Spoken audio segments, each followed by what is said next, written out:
Nga 1 prilli pritet që të nisë faza e dytë e liberalizimit të tregut të energjisë elektrike.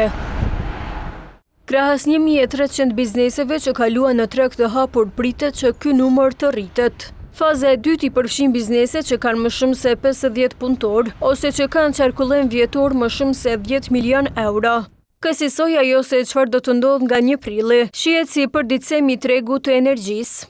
Ka mundësi që bizneset tjera të reja ti kenë plotësuar të kritere, apo bizneset ekzistuese të cilat janë pjesë e tregut të lirë të mos t'i plotësojnë këtë kritere, prandaj edhe duhet bërë përditësimi i listës së këtyre bizneseve.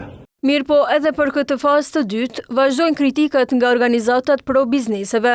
Sipas Kushtrim Ahmeti nga Dhoma e Tregtisë dhe Industrisë, liberalizimi i tregut veç i ka dëmtuar bizneset. Ta janë të bërë prapë dhe fazën e dytë janë të bërë në mënyrë të fshetë, pra asnjë konsultim s'ka, asnjë komunikim me komunitetin e biznesit nuk ka.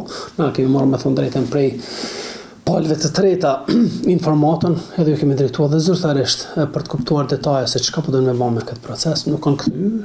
Ahmeti thotë se edhe në fazën e dytë janë duke u përsëritur gabimet e fazës së parë.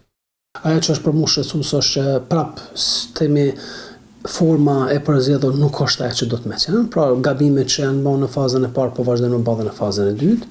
Pra ju e dini shumë mirë që në dhjetor dhe në janar, sidomos në këto 2 muaj, gjitha bizneset, sidomos edhe këto që kanë dalë në fazën e parë, 1300 janë përballë me reduktime të tmerrshme të energjisë. Nga zyra rregullatori të energjisë nuk kanë treguar për numrin e bizneseve që i plotësojnë kushtet për kalim në treg të hapur, e të cilave do t'ju kushtëzohet furnizimi me energji elektrike.